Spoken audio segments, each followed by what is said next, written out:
Hello बच्चों, welcome to गणित classes. आज हम करने जा रहे हैं क्लास 9 गणित मंजरी एंड ऑफ चैप्टर का हमारा ये लास्ट क्वेश्चन था। इसके बाद हम एक बार सारी आइडेंटिटीज रिवाइज करेंगे जो भी हमने इस चैप्टर में यूज़ की हैं। So let's start. Question number 13, find the value. ये वैल्यू पता करनी है और एक वैल्यू हमें गिवन है। So let's start. So what he says कि इसकी वैल्यू पता करनी है आपको और x प्लस वाई -4 है। तो स्टार्ट करेंगे x plus Y is equal to -4 से, ये हमें गिवन है। ठीक है, अब थोड़ा प्रूफ को देखो। जिसको वैल्यू फाइंड आउट करनी है उसमें क्यूब आ रहा है, तो हम कर देंगे क्यूबिंग बोथ साइड। हम इसको क्यूबिंग कर देंगे। ठीक है, x plus Y cube is equal to -4 cube. दोनों साइड हमने क्यूब कर दिया।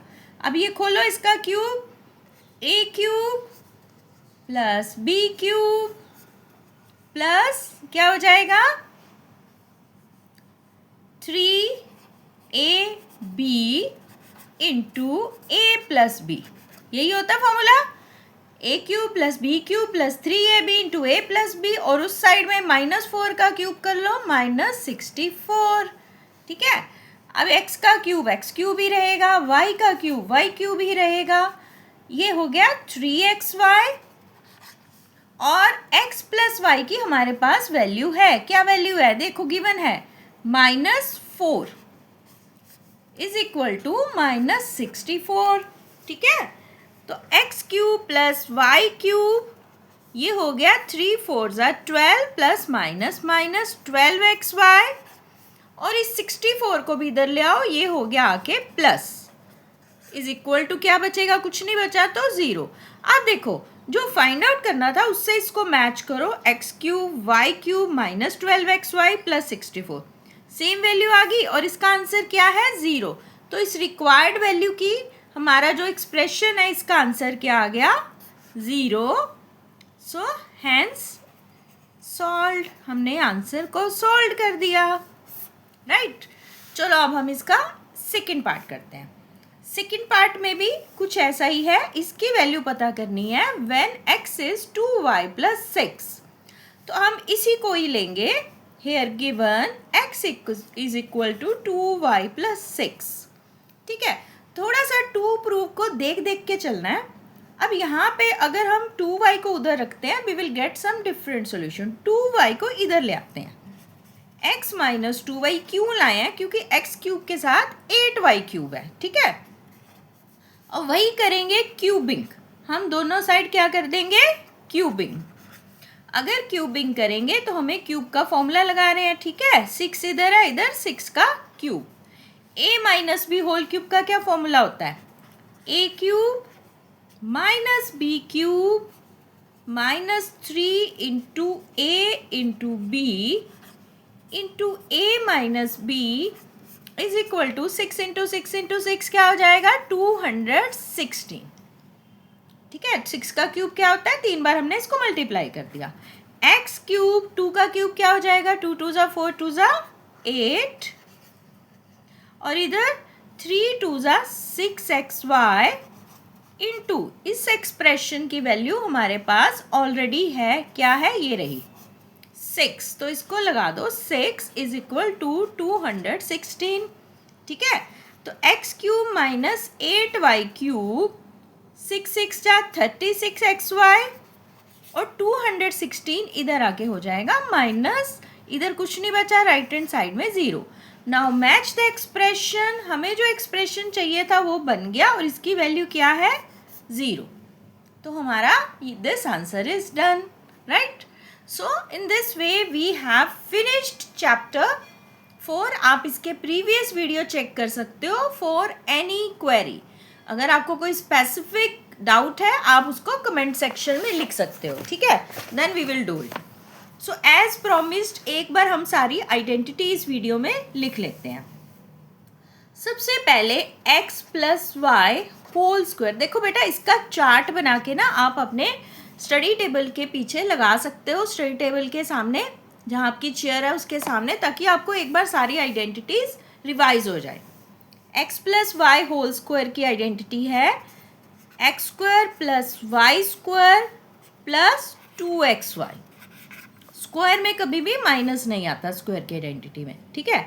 अब इसी का अगर माइनस हो जाए तो X square plus Y square minus 2xy, ये हमारी बन गई सेकेंड, ठीक है। ये फर्स्ट, ये सेकेंड।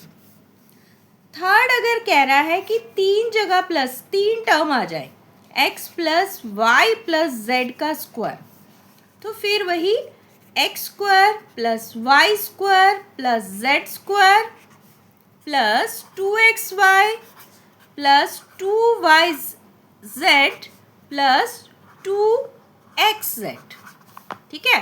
पहले फर्स्ट टू, फिर सेकंड टू, और फिर फर्स्ट एंड लास्ट को हमने 2 के साथ ले लिया। ये हमारी हो गई थर्ड आइडेंटिटी, ठीक है। अब बच्चे इसमें ना आपको कहीं भी माइनस आ सकता है, तो वो उसके अकॉर्डिंग आप चेंज कर लेना। मैं वैसे आपको बना के बता देती हूँ हाउ यू कैन चेंज। जैसे कि सपोज करो आपका इसमें y माइनस आ गया, ठीक है, y माइनस आ गया, z प्लस सी है, तो देखो स्क्वायर वाली में कोई फर्क नहीं पड़ेगा, जो स्क्वायर है ना वो सेम रहेंगी, X square plus Y square plus Z square. अब जब 2 वाली लिखनी है ना, तो आपको ये देखना है जहाँ जहाँ y आ रहा है ना वहाँ वहाँ माइनस आ जाएगा, -2xy। अब फिर से y लिखना है, बट y माइनस है, -2yz। x और z में कुछ भी माइनस नहीं है, तो इसका प्लस का प्लस ही रहेगा, 2xz, ठीक है। अब अगर आपके पास y तो प्लस है पर z माइनस हो गया, तो क्या करना है? तो बस वही करना है कि जहाँ जहाँ पे z आएगा वो माइनस हो जाएगा, बट स्क्वायर में कोई फर्क नहीं पड़ेगा। देखो ये स्क्वायर है, it will remain as it is, ठीक है। अब आपने लिखना है 2xy, तो दोनों प्लस के हैं तो कोई फर्क नहीं पड़ेगा, 2xy। अब yz लिखना है तो एक माइनस है तो -2yz। अब x और z लिखना है तो इनमें एक माइनस है तो -2xz, ठीक है। तो ये तो हो गया एक एक माइनस। अगर आपके दो माइनस के आ जाए, जैसे कि अब आइडेंटिटी आ जाए x minus Y minus Z, तो इसमें फिर से स्क्वायर में कुछ नहीं करना, स्क्वायर में आपका सेम रहेगा, बस जहाँ जहाँ आपका एक माइनस है वो माइनस हो जाएगा। जब दो माइनस इकट्ठे आएंगे तो हमारा आंसर प्लस में आएगा। और जब हम 2xy लिख रहे हैं तो सिर्फ y माइनस है ना, तो ये माइनस आएगा। अब हम लिख रहे जा रहे हैं 2yz, तो इसमें दो माइनस है तो ये प्लस हो जाएगा, 2yz। ऐसे ही 2xz में एक माइनस है तो माइनस, तो ये हमने बना लिया। अच्छा, कुछ बच्चों के माइंड में ये आता है कि मैम अगर x माइनस हो जाए और बाकी दोनों प्लस है। देखो बच्चे, ये भी वैसे ही कर सकते हो, बट आप एक काम ये भी कर सकते हो कि माइनस कॉमन ले लो, माइनस का स्क्वायर प्लस होता है, तो इसमें आपकी ये वाली आइडेंटिटी और ये जो है ना दोनों सेम आएंगी। आप ऐसे भी इसको लिख सकते हो, x प्लस कर लिया, माइनस कॉमन लेने से माइनस का स्क्वायर प्लस ही होता है, y और z दोनों माइनस आ गए। तो ये हमारी हो गई प्लस की। एक लास्ट रह गई है, अगर हमारे पास x square minus y square आ जाए, तो ये तो बहुत आप पहले से करते आ रहे हो 7th क्लास से। इसके दो हो गया, a plus B, a minus B, तो ये इसके फैक्टर हो गए, ठीक है।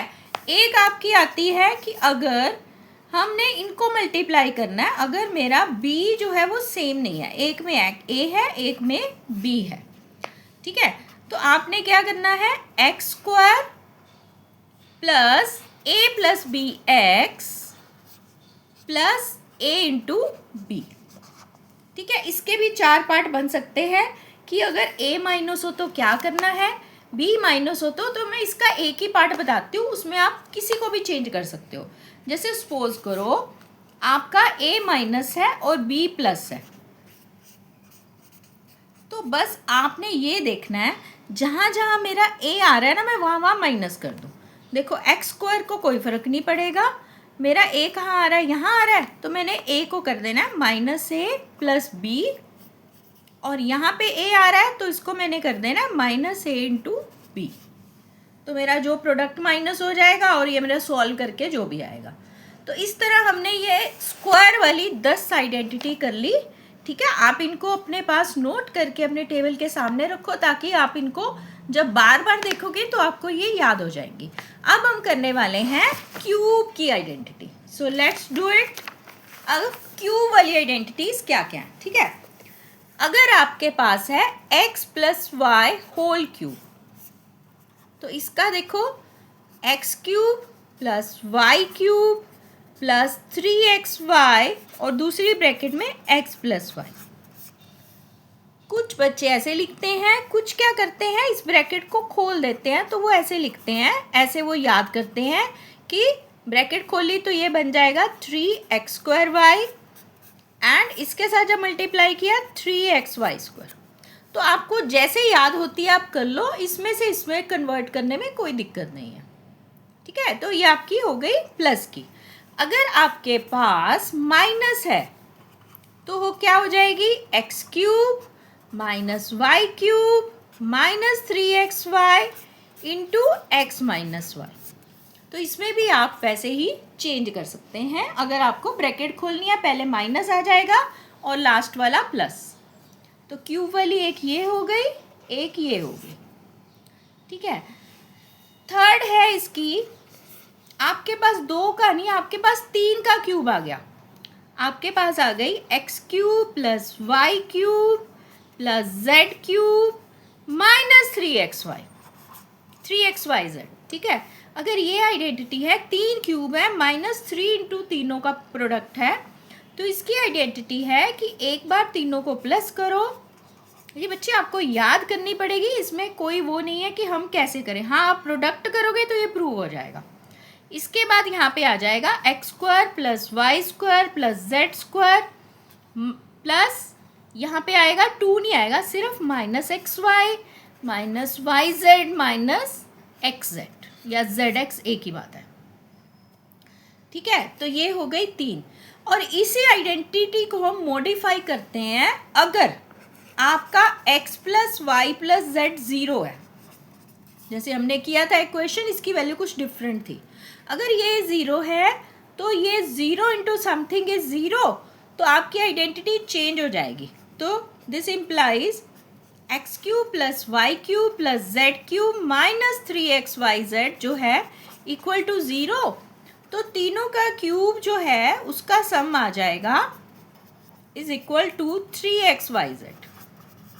ठीक है, तो एक तरह से ये 4th आइडेंटिटी बन गई। अगर ये आपका ये वाला एक्सप्रेशन 0 है तो ये बन जाएगी। ये जो कैलकुलेशन वाले क्वेश्चन, जैसे अगर आपको एग्जाम में ऐसे आ जाए 10 cube minus 3 cube minus 7 cube, किसको सॉल्व करो, तो हम इस आइडेंटिटी की हेल्प से सॉल्व कर सकते हैं इसको। ठीक है, इसको सॉल्व करके मैं आपको एक और वीडियो में बता दूंगी। अगर आप अभी चाहते हैं, चलो अभी कर लेते हैं, so that for more clarity हम इसको करके देखते हैं कि ये आइडेंटिटी इसमें कैसे यूज़ होगी। देखो, इसके बाद बस 2 प्रोडक्ट की रह गई आपकी। जैसे देखो क्वेश्चन था 10 cube minus 3 cube minus 7 cube. ठीक है, ये समझ लो एक क्वेश्चन है। तो आपको क्या करना है, जो इसका माइनस है ना वो इसके अंदर ले जाओ। ये हो गया minus 3 cube and minus 7 cube. तो अब a क्या हो गया, फर्स्ट वैल्यू 10, b क्या है माइनस 3, c क्या है माइनस, क्योंकि जो आइडेंटिटी है उसमें बीच में प्लस है। अब a प्लस बी प्लस सी कर लेते हैं। 10 माइनस 3 माइनस 7, तो क्या आ गया 0।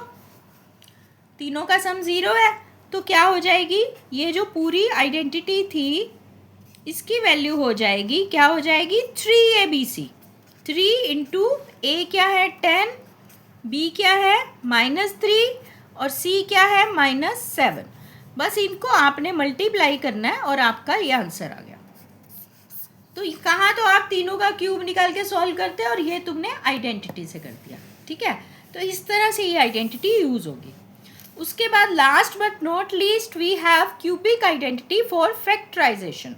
लाइक अगर आपके पास है x cube minus Y cube, तो अगर ये इंडिविजुअल क्यूब है, जैसे x² माइनस y² में हम क्या करते हैं, एक बार प्लस और एक बार माइनस करते हैं। ठीक है, तो क्यूब में हम करते हैं कि यहाँ पे अगर माइनस है x माइनस वाई और दूसरी ब्रैकेट में आता है X square plus X Y plus Y square, ये आपके फैक्टर बन जाते हैं। दो देखो अलग अलग ब्रैकेट्स बन गई, मतलब दो फैक्टर बन गई, ठीक है। अब अगर दोनों में प्लस है तो आपकी फर्स्ट ब्रैकेट प्लस होगी और दूसरी में क्या होगा, ये एक्स वाई माइनस आ जाएगा। तो इस तरह से हमने सारी आइडेंटिटीज एक बार रिवाइज कर ली। आप इनको जरूर नोट करो और इनको अच्छे से रिवाइज करो ताकि कोई भी क्वेश्चन आए you could easily solve it. So here we finishes chapter 4. So we have to start next chapter. Give your suggestion which chapter you want. So I am planning to start by tomorrow. My कुछ बच्चों की suggestion है कि I should start probability, क्योंकि कुछ बच्चों के exam में वो आ रही है। अगर आपको कुछ चेंज चाहिए, send your suggestion in comment box. That's all for today. Keep liking Ganit classes. Bye bye.